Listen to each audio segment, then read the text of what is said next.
감사합니다. 이렇게 귀한 자리에 연합인포맥스 우리 최병국 사장님을 비롯해서 많은 관계자 여러분, 저렇게 부족한 저를 이렇게 키노트 스피커로 초대해 주신 것에 대해서 감사를 드리겠습니다. 저는 이제 우리가 대북 문제를 풀어가는데 어제 나경원 제1야당 대표께서 김정은 수석 대변인 이런 파문이 있었습니다만, 우리 사회가 이러한 공감대는 만들어졌다고 봅니다. 그것은 뭐냐? 이미 세계 공산주의 체제가 붕괴됐고 체제 경쟁에서 이미 우열은 끝난 거 아닙니까? 그렇잖아요. 우리 대한민국에 우리도 이미 북한 체제와 대한민국 경쟁에 있어서 경쟁은 이미 끝난 겁니다.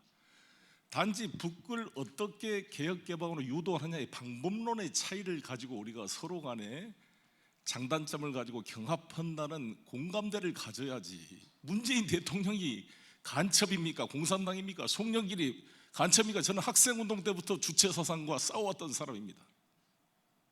이러한 기본 대한민국 체제에 대한, 제가 태극기를 달고 다니고 있는데 우리나라 대한민국 헌법 체제에 만들어진 국민의 손을 뽑은 대한민국의 대통령과 대한민국의 국회의원을 서로 북한 대변인 이렇게 공격하는 논리가 과연 무슨 국익에 도움이 될 것인가에 대해서 우리가 철진한 걸 좀 넘어가야 된다, 이런 생각이 들고요. 두 번째는 이제 우리 최병국 사장님도 말씀했던 것처럼 우리 대한민국이 지금 성장 동력이 이제 막혀 있습니다. 이 블루 오션이 아니라 북루 오션이 필요할 때입니다. 더 이상 북한이 우리 기업인들, 보수적인 분들에게도 체제 위협으로 다가오기보다는 확대해야 될 시장, 북방 대륙 경제로 뻗어나가야 될 길목, 여러 가지 대한민국 경제의 새로운 에너지를 만들 북루 오션으로 이해되고 있습니다. 수많은 중소기업인들, 베트남이나 캄보디아, 중국에 가서 여러 가지로 손해를 보고 있는 기업인들이 개성공단 안 풀리면 가겠다는 사람들이 저한테 문의가 쇄도하고 있습니다. 그분들이 무슨 이념의 문제입니까? 다 경제의 문제인데. 그런 면에서 연합인포맥스에서 이런 것을 개최한 것 자체가 매우 의미가 있다고 생각이 들고요. 이런 공감대를 기초로 이게 이데올로기 접근이 아니라 북한을 어떻게 변화시켜서 전쟁과 무력의 충돌이 없이 비핵화를 달성시키고 북미 간의 평화협정을 체결하게 만들어서 이 갈수록 커져가 있는 중국의 패권, 또 일본의 재무장화, 또 러시아의 그런 신동방 정책의 그런 영향력 확대, 이 속에서 어떻게 우리 대한민국의 생존을 남북이 에너지를 모아서 할 것인지 준비해야 될 시점이 와 있다 생각이 듭니다. 저는 토론에 나갈 때마다 우리 보수적인 분들, 조갑재 씨를 비롯한 많은 보수 논객들이 뮌헨 회담과 파리 협정 이야기를 합니다. 여러분 아시다시피 1938년도에 히틀러가 우길 승천해서 체코슬로바키아 수데텐 지방을 병합하면서 체코 침략의 야욕을 드러내고 있을 지역에 영국 총리였던 체인벌린이 뮌헨에 가서 히틀러와 타협하고 체코슬로바키아를 일부 병합하는 것을 용인해주는, 어떻게 보면 협약을 체결해서 평화를 구걸하고 왔습니다. 이에 대해서 모두가 비판하고 저도 그런 체인벌린의 유화 정책은 잘못된 정책이다라고 저는 생각합니다. 그러나 그것을 계속 우리 문재인 대통령과 우리 민주당 정부에 대비시켜서 보수적인 분들이 제2의 체인벌린, 컨세션 팔러스 이렇게 비판하는데, 여러분 어떻게 그게 비교가 됩니까? 히틀러는 우길 승천하던 시기였습니다. 유럽을 다 쓸고 있는 공업력이나 모든 GDP나 군수 시설이나 어떤 탱크의 그런 위력이나 기계 공업에 있어서 압도적으로 이게 우길 승천하던 나라였습니다. 북한하고 비교가 안 되는 상황이었습니다. 그리고 그때 챔벌린이 히틀러하고 타협한 이유는 챔벌린은 철저한 반공주의자여서 스탈린이 훨씬 더 무섭다고 생각하기 때문에 히틀러를 키워서 스탈린의 볼셰비키 정부를 좀 때려주기를 바랐기 때문에 히틀러한테 우호적이었습니다. 미국도 그때 사실상 히틀러한테 우호적이었습니다.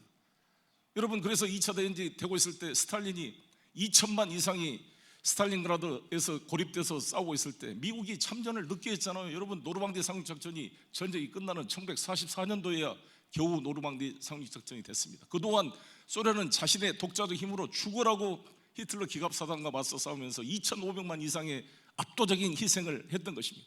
이러한 반공주의 사상에 빠져있던 체인벌린이 그 히틀러의 위협을 무시하고 스탈린을 때려주기는 바라면서 히틀러를 사실상 도와줬던 이러한 뮌헨 회담과 이 남북 관계를 비교한다는 것은 대단히 잘못된 비교다 이렇게 말씀드리고, 두 번째, 베트남이 1973년도에 파리 협약을 통해 미군이 철수해서 베트남 공산화가 됐다라는 이야기를 하는데, 여러분 아시다시피 남베트남의 TU 그런 부패한 군사 독재 정권과 우리 대한민국은 비교할 수가 없다고 생각합니다.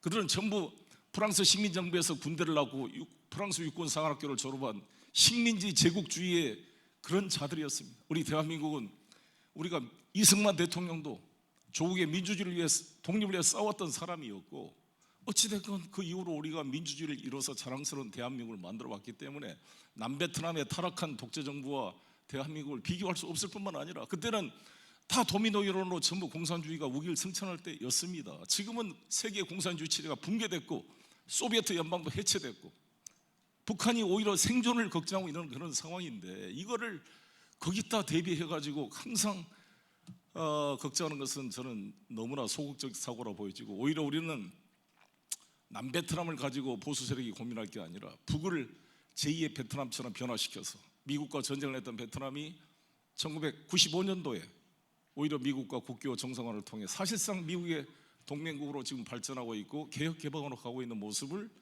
북의 모델로 제시하고자 하는 적극적 자세가 필요하다고 생각합니다. 폼페이오 국무장관도 그런 입장을 폈고, 이번에 제2차 정상회담이 하노이에 열린 것도 그러한 이미지가 같이 공감되어 있었기 때문이다 이렇게 생각합니다. 그리고 지금 이번에 2차 북미 정상회담을 이제 결렬을 가지고 상당한 보수적인 분들이 불감청 고소원이다, 다 깨졌다, 야당 의원들은 가짜 평화에 속았다, 이렇게 극단적 평가를 하고 있습니다. 근데 과연 그런가? 왜 그렇게 안 되기를 바라는가에 대해서 저는 참 안타까운 생각이 듭니다. 그럼 어쩌잔 말인가? 이게 전쟁으로 하자는 건가? 북이 이렇게, 북한 저런 나라가 우리나라 국민들 성격에 없는 사람이 자존심만 강한데 주체 사상으로 무장된 저 나라가 쉽게 배고프다고 굴복할 수가 있을 것 같습니까? 중국, 러시아가 그렇게 북한이 무너지도록 방치할 수가 있겠습니까? 저는 우리나라에 있는 수많은 사이비 종교들을 보면서 휴거가 된다부터 수많은 우리 남쪽에 사이비 종교가 많습니다. 제가 종교 문제 때문에 이름을 특정하지는 않겠습니다만, 이러한 종교 교주를 사기죄로 구속을 시켜도 절대 그 집단이 무너지지 않습니다. 전부 하나님이 시련을 주고 있다고 기도하고 싸우고 계속 그 조직이 유지되고 있습니다. 이 대한민국 사회에서 이런 사이비 종교도 이렇게 무너지지 않고 계속 신도를 늘려가고 있는 상황인데, 북한이라는 사회가 쉽게 무너질 수 있다고 생각하는 것은 저는 외교를 바라보는 관점이 아니다 이렇게 생각합니다. 있는 그대로 북한, 우리가 바라는 북한이 아니라 이걸 보고 해가야 된다고 생각이 드는데, 그러면 지금 북한의 지금 비핵화의 의지, 그리고 핵경제 병진 노선을 이제 경제 집중 노선으로 전환하는 것이 전술적인 변화이냐, 가짜 핵 비핵화냐, 진정한 전략적 변화이냐에 대한 평가를 가지고 보수 진보 사이에 큰 시각차가 존재합니다. 저도 어떻게 알겠어요? 저는 100% 북한 입장이라면 핵을 보유하고 숨겨서 보유하고 그걸로 안전을 보장하고 하기를 당연히 최선의 방법으로 바라겠지요. 그건 우리가 입장을 바꿔놓고 생각해도 어떻게 만든 핵인데, 그러나 우리가 미국과 한미 공조를 통해 북이 비핵화로 갈 수밖에 없도록 유도하고 있고, 실제 김정은이 말로 자기가 비핵화를 거짓말로 했다가 나중에 미국이 알면 이걸 어떻게 내가 감당하겠느냐, 이런 솔직한 표현까지 김정은이 쓰고 있습니다. 어찌됐건 김정은이, 제가 작년에 북한을 3번 다녀왔습니다. 평양부터 지방 나진 선봉까지 다녀왔는데, 가보니까 확실히 핵경제 병진 노선, 선군 정치, 반미 고가 싹 지방에까지 사라져 있는 것을 알 수가 있습니다. 이게 자기들의 레토릭이면 우리가 신뢰가 덜하겠지만, 노동신문을 통해서 공식적으로 새로운 조미관계와 비핵화를 가겠다고 선언을 했고, 심지어 5.1 경기장, 능라도 경기장에 우리 문재인 대통령께 마이크를 줘서 김정은 위원장과 비핵화를 합의했다고 공식 공표하도록 허용을 한 거 아닙니까? 제가 청와대 쪽에 물어봤어요. 그때 평양 쪽에서 우리 문재인 대통령이 마이크를 줄 때 사전 메시지를 검증해서 합의를 했느냐? 전혀 그게 없었답니다. 그냥 준 겁니다. 대단히 위험한 거 아닙니까? 무슨 말을 할 줄 알고 우리 문재인 대통령한테 마이크를 15만 평양 군종 앞에 준단 말입니까? 그만큼 자신 있고 뭔가 이게 단순한 전술적인 변화가 아니라 전략적인 변화임을 암시하고 있고, 노동신문이나 이런 데서 수차례 그런 표현을 하고 있습니다. 이번에 결렬이 되고 나서도 결렬이라고 미국을 비난하기보다는 여러 가지로 최선희 입을 통해서 뭔가 우리 위원장이 정말 북미 회담이 흥미를 잃을지 모르겠다라는 간접적인 실망감을 표시했을 뿐 실제로 계속 해가겠다. 그리고 이번 3월 5일 6일 있었던 초급 선전선동 일꾼 대회에서 김정은이 공식적으로 북미 회담 결렬 이후 최초로 언급을 했습니다. 경제 집중 노선을 계속 유지해 가겠다는 표현을 했습니다. 그렇게 봤을 때 저는 이 흐름에 대해서 뭔가 100% 믿을 수는 없다 할지라도 이 정도 상황이면 그거를 긍정적인 쪽으로 끌어가야 될 거잖아요. 100% 못 믿는다는 게 이런 거잖아요. 모든 게 사람이랑 관계가 상호관계인데 우리는 항상 일방적으로 북한이 모든 걸 지켜야 되고 북한이 모든 걸 비핵화해야 되고 이렇게 해가지고 미국이 약속을 안 지키면 어떻게 할 것이냐에 대한 우려를 해소해 주지 않는다면 회담이 성장이 어렵다라고 생각이 들고요. 일단 저는 이제 이번 회담이 결렬된 걸 가지고 영변 핵시설을 플러스 알파를 했기 때문에 그렇다는 건데 과연 그럼 영변 핵시설의 비중을 얼마나 평가할 거냐. 제가 뭐 38로스 라든지 미국 측 여러 가지 보더라도 정확히 데이터를 아는 사람은 없습니다만 적어도 확실한 것은 우리 지금 핵물질을 일단 농축 우라늄 말고 플루토늄은 영변에서만 만들어진 걸로 현재 알려져 있습니다. 플루토늄 생산 시설이 별도로 있다는 아직 보고는 없습니다. 플루토늄 시설이 영변에 있고 지금도 활동을 하고 있고 거기에 경수로 실험 시설이 들어가 있고 5메가와트와 200메가와트짜리가 있고 거기에 농축 HEU 하이 인리치먼트 우레늄이라고 하는 무기급 고농축 그 우레늄 시설 원심 분리기가 있는 것으로 알려져 있습니다. 이것 이외에 HEU 프로그램이 별도로 있겠죠. 근데 그것이 비율이 얼마냐는 아직 불확실합니다. 그래서 저는 이번에 김정은이 제시했던 영변 핵시설을 풍계리 핵실험장 폐기처럼 기자들만 불러놓고 자기들이 일방적으로 보여주기 위한 쇼가 아니라 미국의 핵 전문가를 초대해서 북한 전문가와 같이 검증을 하고 실사를 한 다음에 일리버서블하게 돌이킬 수 없도록 디스멘틀 하겠다고 한 것은 의미 있는 제안이다 저는 이렇게 생각합니다. 이걸 발로 걷어찰 만한 제안인가 과연.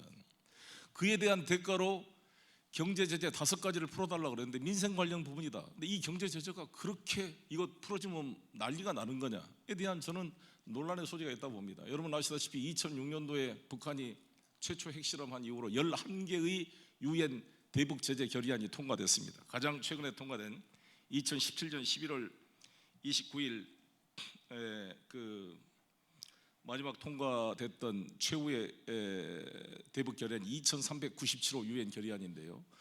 그 결의안 내용을 보면 이 결의안이 어떤 거냐면 정유 제품을 연간 50만 배럴로 통제한 겁니다. 50만 배럴. 그리고 원유 공급을 상한선을 연간 400만 배럴로 한정했는데요.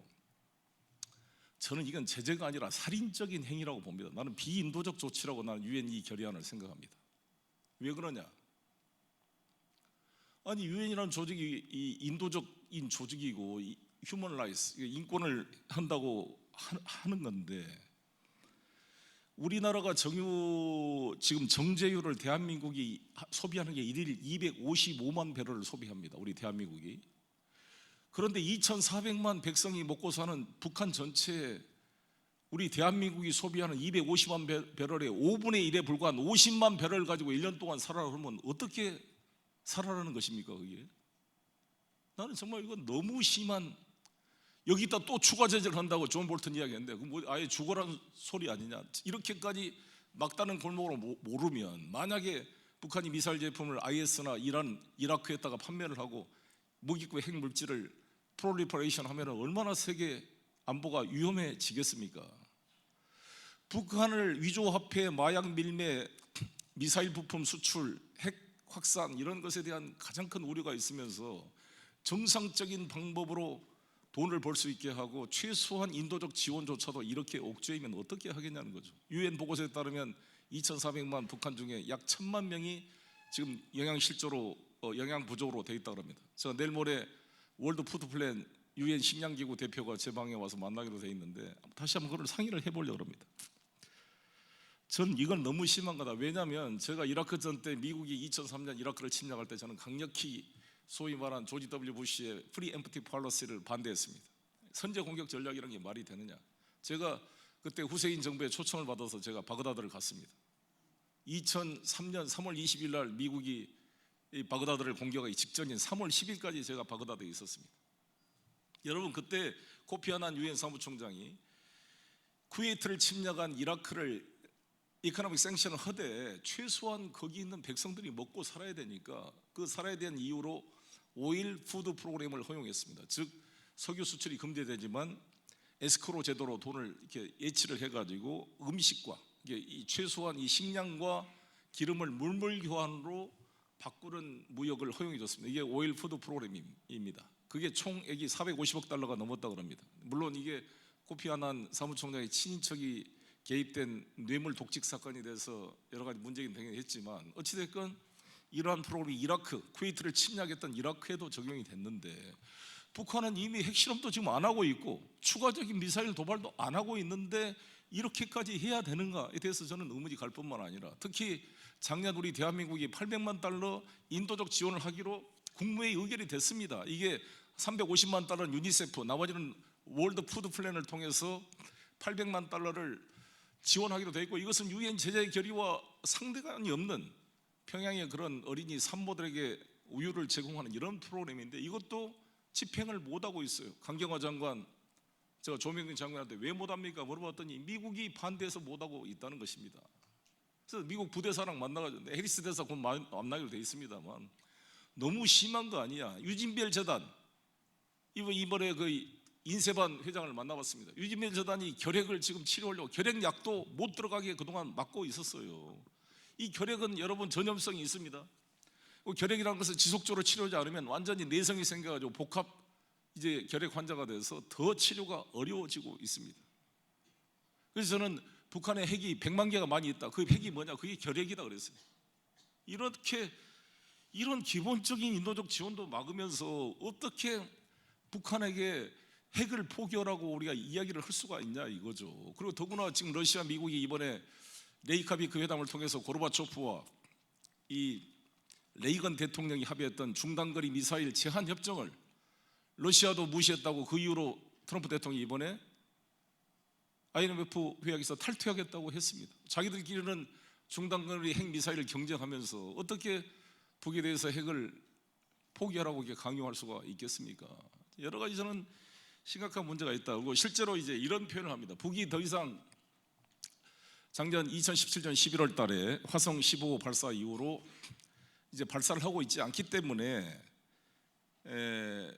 해달라는 것에 대해서 보수적인 분들은 이미 이제 ICBM과 핵무력이 완성됐기 때문에 추가 발사 안 하고 실험 안 한 게 의미가 없다 이렇게 평가하신 분이 있는데 전문가들 의견을 따르면 전혀 그렇지가 않는 것이 ICBM, 인터컨티넨탈 반부 미사일이라는 이 ICBM이 5,500km 이상 가는 이 대륙간 탄도탄은 대기권을 밖을 나갔다 다시 들어올 수밖에 없는데 대기권 나갔다 들어올 때 6,000도가 넘는 고열을 견뎌내면서 그 트라젝토리를 유지할 수 있는 그 기술은 간단한 기술이 아닐 뿐만 아니라 화성 15 한번 그것도 고각도로 한번 쏘아가지고 완성됐다고 볼 수가 없습니다. 국정원장한테 이야기를 들어봐도 이거는 80~90%까지는 될지 모르지만 100% ICBM이 성공된 것으로 볼 수가 없고 최소한 ICBM이 성공하려면 러시아와 미국은 36번의 실험을 했습니다. 36번. 프랑스는 24번의 실험을 했고 중국도 12번의 ICBM 발사를 통해서 ICBM 능력이 보유된 것으로 인정을 받고 있습니다.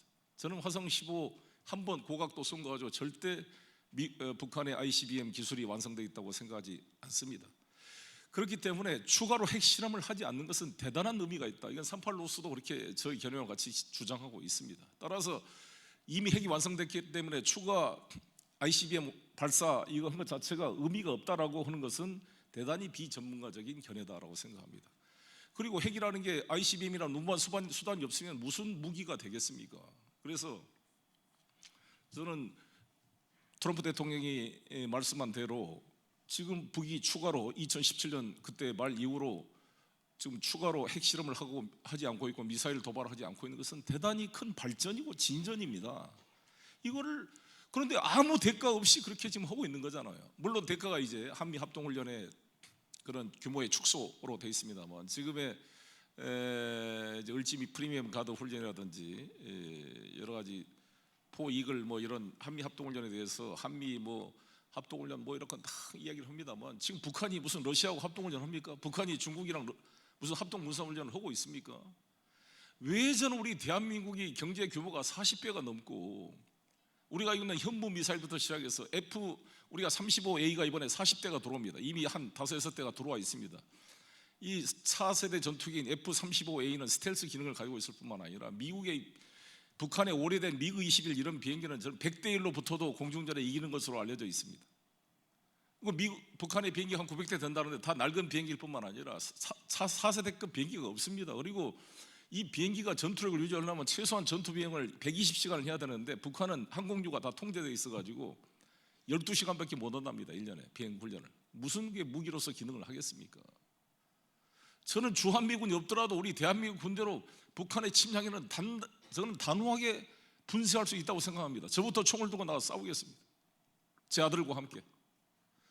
그리고 북은 장사전포가 휴전선에 있지만 한번 쏘고 나면 3일만 지나고 나면 탄약이 고갈돼서 보급이 안 되는 구조입니다. 공중전에 이미 다 깨지게 되기 때문에 북한이 전쟁을 하면 그건 바로 자살 행위다. 이 정도는 알 수 있는 이성을 가진 존재라고 생각합니다. 제가 그래서 깅그리치 미 하원 의장이나 미국 정치인들을 만날 때마다 미들 이스트와 북한이 다른 이유는 뭐냐? 극단적인 중동의 이슬람 주자들은 죽어가지고 아크아르바르 위대한 알라신 옆에 빨리 가고 싶어서 지하들을 통해 하늘나라 가고 싶어하는 사람들이지만 북한 사람들은 김일성 수령을 존경해도 빨리 죽어서 수령님 옆으로 가고 싶은 사람들이 아니다 이거죠. 이 땅에서 행복하게 살고 싶어하는 루너틱한 사람들이 아니다. 종교적인 광신자가 아니다는 거죠. 따라서 협상이 가능하고 충분히 저는 변화시킬 수 있는 것이다 이렇게 생각합니다. 이번에 트럼프 대통령이 방위비 인상을 막 요구하고 뭐 이번에 1조 389억 원을 이번에 이제 8.2%를 올려줬는데 추가로 주둔비 플러스 알파에서 주둔비면 총 2조면 합해서 50% 합하면 3조를 더 앞으로 하겠다 이런 뉴스까지 나오고 있는데 그게 용납이 될 이야기입니까? 저는 오히려 미군이 우리나라에다가 임대료를 내야 되는 게 아니냐. 험프리 평택 기지가 444만 평으로 18홀 골프장이 있고 완벽한 시설을 갖추고 세계 최고의 시설을 갖춘 미군 기지를 우리가 그것도 바로 북경에 2시간 거리인 평택 앞바다 황해바다 앞에다가 이 기지를 제공하고 있는데 이건 중국을 통제하는데 얼마나 좋습니까? 만약에 중국이 ICBM 동창을 캘리포니아로 쏜다 그러면 바로 평택에서 얼리 디텍트가 돼야지 미국 본토 태평양 상공에서 요격이 가능하지 않겠습니까? 따라서 미국 본토 국가안보에 절대적으로 중요한 역할을 하고 있고 일본 방위의 GP 역할을 하고 있는 것이 평택이고 주한미군 기지이기 때문에 이것은 단순히 북한만을 위해서 대한민국만을 위해서 존재한 기지가 절대 아니라고 생각합니다. 이미 2006년도에 신속방위군 협상을 통해서 전략적 유연성을 합의했기 때문에 이미 주한미군은 북한만을 방어하는 게 아니라 여기서 훈련된 사람들이 중동으로도 파견되고 미군의 세계 전략기지의 중요한 동북아 거점으로 이 주한미군 기지가 활용되고 있습니다. 이거를 만약에 트럼프가 돈 안 낸다고 철수할 것 같으면 미국 모든 전략 전문가들이 미친 짓이라고 반대할 것입니다. 난 그럴 수가 없다라고 생각합니다. 그러면 이제 문제를 어떻게 풀어갈 것이냐? 저는 이제 이렇다고 생각합니다. 이번에 비건 폼페이오 앤드류 김 이런 사람이 공교롭게 저하고 다 같은 동갑 63년생들입니다. 폼페이오도 캔사스 주재 사선 국회의원이고 나름대로 뭐 정치적 야망도 있는 분이라고 보는데 이분들이 처음에 비건이 스탠포드 연설에서 동시 단계적 협상의 가능성을 내비쳤다가 존 볼턴이 들어와서 뭐 생화학 무기까지 하고 하다가 이제 완전 일괄 타결론을 이야기를 하고 있습니다.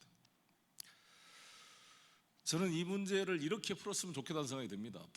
북도 둘 다 모멘텀을 유지해서 저는 일괄 타결이라는 게 핵의 실제 해체 과정이 1, 2년에 끝나는 게 아니잖아요. 상당한 기간이 필요한 겁니다. 임플리멘테이션 이 프로세스는. 그러니까 일단 합의는 총괄적으로 합의를 할 수 있다고 봅니다. 그런데 합의를 실제 바로 집행할 수 있는 것은 영변 핵시설 폐기와 생션 5가지 북용항을 수용을 해주면서 그 이후 단계에 대해서 미국이나 우리 대한민국이 염려한 것은 이것만 딱 해서 경제 제재를 딱 과실을 따먹고 이 핑계 저 핑계 대면서 이것을 장기화시키지 않을 것이냐, 소위 살라미 전술에 대한 우려가 있기 때문에 우리가 북측에 요구할 것은 일단 당신들이 말한 동시단계적 이걸 하더라도 전체 프로세스에 대한 내용들을 서로 일정과 이거 스케줄을 제시하고 미 측도 제시해서 같이 합의를 해야 된다고 봅니다. 그러니까 1단계로 영변하고 이거를 바꾸면 그 다음에 영변 이외의 핵시설들, 생화학 무기, 미사일 문제 이런 것들을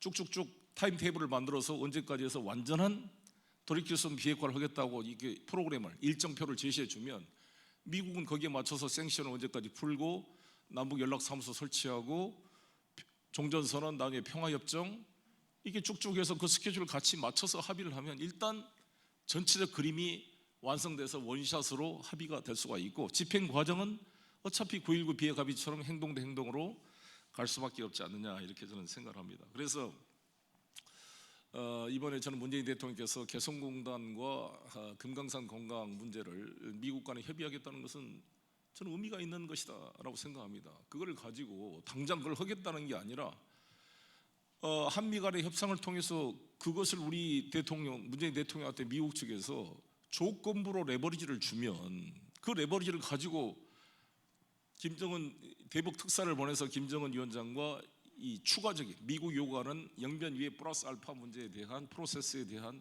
추가 양보를 받아내 가지고 그게 합의가 되면 서울 답방을 실현해서 김정은 위원장도 서울 답방에서 개성공단 복원과 금강산이라도 뭘 가지고 가야 자기 인민들한테 설득할 수 있을 거 아니겠어요. 김정은이 말했습니다. 자기가 비핵화로 가는 길이 잘한 결정이었다고 말할 수 있는 여건 조성을 해달라고 호소하고 있습니다. 제3의 길도 안 들면 3의 길로 가겠다고 협박식이 아니라 제3의 길로 갈 수도 있으니 안 가게 좀 해달라는 그런 어떻게 보면 호소가 그 메시지 속에 담겨 있는 거 아니겠습니까? 그런 면에서 저는 이러한 김정은의 변화의 모습들을 우리가 놓치지 말고 가져와야 되는 겁니다. 저는 맥나라마라 미 국방부 장관이 베트남 전쟁 때 닉슨 대통령 밑에서 베트남전을 수행했던 미 국방부 장관이었습니다. 그 사람이 다시 하노이에 가가지고 그때 전쟁을 결정했던 베트남 당국자와 대화한 내용을 가지고 책으로 발간했습니다. 그 책을 읽어봤습니다. 맥나라마가 반성했습니다. 왜 그때 우리가 미스 언더스탠딩, 미스 캘큘레이션을 해서 안 해도 될 전쟁을 했는가에 대한 회한이 담겨 있습니다. 그런 어리석은, 여러분 쿠바 미사일 위기도 2차 대전, 3차 세계대전이 일어날 뻔했습니다. 그게 다 존 F 케네디의 공으로 돌렸지만 사실상 후르시초프가 양보하지 않았으면 그런 전쟁이 날 수가 있었습니다. 그리고 실제로 터키에 배치됐던 미사일을 1년 뒤에 철수하기로 또 케네디가 양보했기 때문에 가능했던 것입니다. 그 7일간 숨막히는 상황에 우리 세계 인류가 멸망의 길로 갈지 몰랐던 그런 순간이 있었습니다. 저는 어찌됐건 문재인 대통령께서 그 피나는 노력으로 북미 간의 대화의 그런 모멘텀을 유지하고 있고, 트럼프 대통령도 정말 어느 미국 대통령도 하지 못했던 볼드 어프로치를 통해서 김정은을 이 국제 외교 무대에 끌어낸 것은 저는 높이 평가할 일이다 이렇게 생각합니다. 그래서 트럼프 대통령 입장에서도 마이클 코엔 청문회가 자기가 북미 회담 하노이에서 죽으라고 있는데 그냥 모든 일면 톱으로 마이클 코엔 변호사가 나와가지고 그냥 트럼프는 라이어, 거짓말쟁이다, 레이시스트다 이렇게 비난하는 게 일면 톱으로 나오는데 내가 트럼프라도 그 사인하고 싶지가 않을 것 같았습니다. 여러 가지 이유가 있었겠지만 저는 북의 그런 이 지금 타임이 그렇지 않은 걸로 국내 정치가 영향을 미친 것이 있다고 생각합니다. 다행히 이번에 펠로시 하원 의장이 트럼프를 탄핵하지 않겠다, 탄핵할 가치가 없다 이렇게 표현했지만 미 민주당도 지금 트럼프에 대한 조사를 하지만 코언조차도 러시아와 콜루전 서로 그런 어떤 야합이 없었다고 이야기를 했기 때문에 인마감정 허시머니 이런 거야 이야기를 했지만 결정적인 한 방이 아직 나오고 있지 않기 때문에 저는 트럼프 대통령이 내년 재선 선거에 나갈 수 있고 또 당선될 가능성도 여전히 있다고 봅니다. 그래서 이 내년 이제 대선 가기 전에 이 기간 동안에 이 대화의 모멘텀을 유지해서 빨리 북미 간의 관계를 만들어내서 하는 게 필요하다 이렇게 생각합니다. 그것이 저는 우리 경제도 살 길이고 정말 이 대한민국이 이렇게 경제 성장이 늦어지고 2.1%까지 이번에 무디스가 평가를 성장률을 낮게 평가하고 이렇게 출산율이 0.98로 떨어지고 이렇게 가면 정말 우리나라 경제가 앞으로 갈수록 문제입니다. 그래서 이거를 뚫어낼 수 있도록 저도 최선을 다하겠고, 우리 연합뉴스도 앞으로 연합뉴스 평양지국이 만들어질 수 있도록 저도 옆에 도움을 하겠습니다만, 서로 간에 소통이 되고 언어들이 서로 돼서 어찌됐건 남과 북이 하루아침에 신뢰가 쌓이기는 쉽지 않겠지만 다시 이게 분노와 적대로 거꾸로 돌아가지 않도록 우리가 지혜를 발휘할 때가 아닌가 생각합니다. 아무튼 저를 불러줘서 감사드리고요. 저는 이제 요즘에 제가 탈북자들이 한 3만 3천이 넘습니다만, 제가 이번에 탈북 대학생들을 몇 명 조직해서 상해 임시 정부를 견학으로 지금 가려고 합니다. 근데 우리 탈북자들을 보면 대부분 키가 너무 적어요. 다 등치가 큰 사람이 없습니다. 그거 보면 제가 마음이 짠하고 아픕니다. 제 아들이 1m 80입니다. 우리 딸이 1m 75cm입니다. 통일이 됐을 때 이 북한의 어린아이들하고 우리가 같이 섞어서 할 때 키가 14cm, 15cm 정도 적다는 거 아니에요. 정말 키 큰 남쪽 애들을 보면서 이 키 작은 이 왜소한 북쪽 우리 아이들이 어떤 생각을 하겠어요? 우리 배고플 때 너희들은 잘 먹고 잘 살았구나. 정말 이 전라도 경상도 지역 감정 해소하는데 이렇게 시간이 걸렸는데, 이런 상태로 통일되면요, 저는 이북 오도민 탈북자들 차별과 천대 때문에 제2의 홍경래 반란이 일어날 거다, 이렇게 저는 생각합니다. 정말 우리가 다가오는 통일비용을 줄이기 위해서라도 시급히 남북 간의 경제 협력과 이게 복원이 되면 저는 충분히 북한 사회가 밑에서부터 변화되고, 이미 장마당 경제로 들어섰습니다. 400개 안 되는 장마당이 있다는데, 저는 프리마켓 이네비터블리 프로듀스 프리덤이라고 봅니다. 자유시장 경제는 필연적으로 자유를 창출할 수밖에 없다라는 생각을 가지고, 이 김정은 위원장이 그래도 국제적 경험이 있고 젊은 사람이 깨어있는 이런 모멘텀을 잘 끌어내서 이 70년 분단의 역사를 끝내고 민족 공존 공영의 평화 번영의 시대를 같이 만들어갔으면 좋겠습니다. 감사합니다.